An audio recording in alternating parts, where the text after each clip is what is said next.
I'm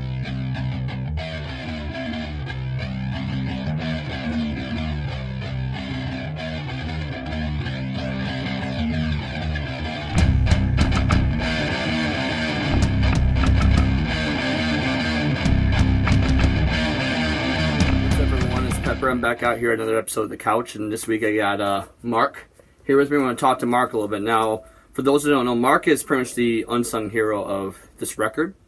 Everything that you guys have heard put out so far, the balance of it, the way it hits the ear, just the joy you're getting out of it is in compliment and a tribute to Mark's skill with sound as an engineer, as a musician. And so he really is the guy who's making this come to fruition. He's making the pieces that I'm throwing at him like a puzzle, put them together to create the art. So I'm really glad to sit down with him and finally get a chance to talk to him more on one-on-one level outside of just work. And most of the people know you as a pretty renowned musician. I know you're a humble guy, but you are a fantastic musician. There's no doubt about that. And not just the ability to play, but you know how to create and work a sound.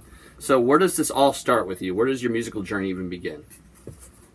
Wow. I've been playing for 35, 40 years, somewhere in there. It started back then. I just had a love for music. I wanted to play guitar. I just so bad. The first bands I ever heard were like Kiss, REO Speedwagon, just in everything from the 70s. I mean, that's I started growing up in the 70s, and that's where some of the best music ever made was.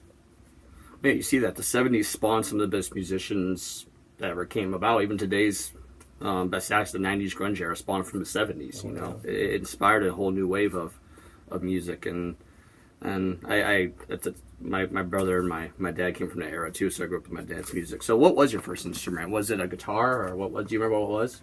Yeah, I remember the kids in the neighborhood. We all wanted to form a band, and everybody got an instrument. I don't remember who picked what, but they basically asked this person to play drums. They asked me to play bass. And so I told my mom I wanted to go down and to the music store and get a bass, and so I could start playing in this band. Well, when I got down there, the guy at Terra Harks, when Terra Harks was open, said, hey, he really should learn how to play acoustic or guitar because then he could take what he knows there and just play bass really easy. And so I ended up getting a guitar. And to the dismay of the friends I had, they were like, you were supposed to play bass, not guitar, because I brought home a guitar instead. And so I started playing guitar, and guitar has been my main instrument from day one.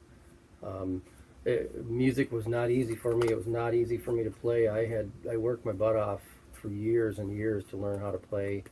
Some people look at me today and say, well, what you're doing looks pretty easy. I said, well, that's because I've spent more time doing that than most people have been breathing. So I've been working my butt off. I shared a post the other day. It's really simple, but it's about art generally, and it's a question that people pop up a lot. It's someone else's meme, but it's really apropos, which is people asking me the same thing when it comes to drumming primarily, which is, you're really good. You must have some secret talent. I'm like, practice. Oh, this must be something that you've run through blood. I'm like, practice. It just keeps saying, I don't know how many times you guys shout from the rooftops. It's practice. You got to sit down and work it out.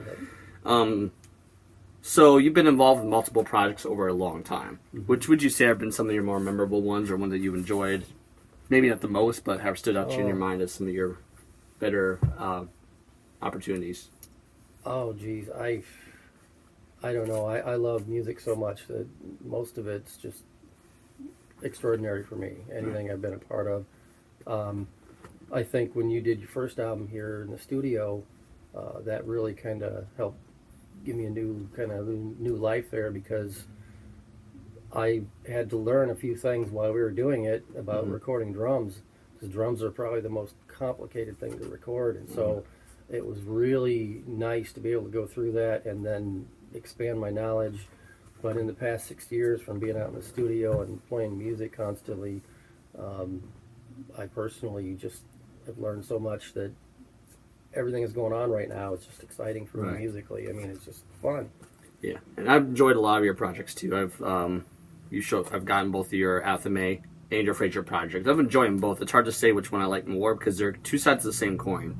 Athame is you're part of a band and you can feel that you're part of a group. You're still the driving force, but you're more part of the music. The music's the forefront. Where the Frazer project I enjoy more because I can feel your heart and soul in it more. It's definitely your heart being poured into it, and they're both just amazing, and how they reflect so much of not just what you can do, but who you are, and that's what music is. It's an expression of yourself more than anything. So you've worked on the first record together. We did.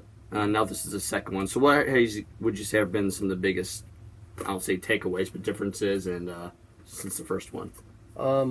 Well, I think you and I, when we first started doing this one, we knew the pattern. Mm-hmm. We knew exactly how we were going to start putting the stuff together, and we refined that over the course of probably 3 or 4 songs. And I think when you started coming in after that, we had it down to a science. Yeah. Basically, here, it's set up, let's go, bing, bang, boom. And we were able to save a lot of time that way. Yeah, we were. Yeah. It just went very smooth because we just knew what was going on. So. Yeah. And I think we learned a lot of lessons from the first album we did years ago about what works and what doesn't work. And the biggest thing we both emphasize is time and taking our time. And the last one we rushed so much that we spent so much more time in there masking than we did out here crafting the songs. Right. And I think this time we learned around and just sit down and get them right. Mm-hmm. And then let the music speak for itself. And that's I've taken away from this too, is just the sound overall on this album is just better. It's so good. And that's been my biggest takeaway too. But last but not least, we mentioned the Frazer project already. So you guys just released an album here recently. Yeah, and I'm working on a new album with them right now. We've got enough songs to pretty much finish it. We might put another song in there, I'm not sure. But yeah, we're going to be putting that out hopefully in the next couple months. I don't want to say too early here. But I know that feeling. That's been Nova Community for a while. I know that feeling. But if you haven't checked out his current release, it's called Lonely Road, and you can find that everywhere, different mediums. iTunes, Spotify, YouTube, anywhere you can just look for it. Yeah. It's the Frazer Project. Lonely Road is the album. I got 10, 12 songs on there, I think.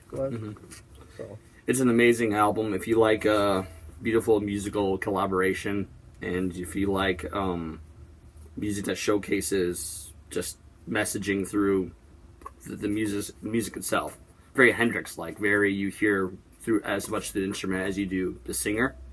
You guys want to check it out. Stevie Ray Vaughan, also kind of vibe, those kind of things. So I would recommend it. Go to and check it out online, or if you want a copy, I'm sure you can pop in the studio and they'd be glad to give you a copy of the CD if your car even has a CD player anymore. But I've enjoyed our time together. I know it's been kind of a year for both of us. We've had our both demons and battles, but I'm excited that we've gotten to overcome them through the medium we both love. And you've helped me grow so much as a musician, as a creator. You've helped me grow as someone who can listen and not be afraid of trying new things and not being afraid of my own insecurities. And I really appreciate all the help you've given me. Well, it's just nice to see you do that because you've got a lot of talent and you just need to keep working on it and refine it a little bit is all. That's it. Yeah. And I'm excited to finally wrap this up. Hopefully today will be pretty damn close. So this is Mark. I'm Pep. Thanks for joining us for an episode of The Couch. You guys take care. Stay safe out there.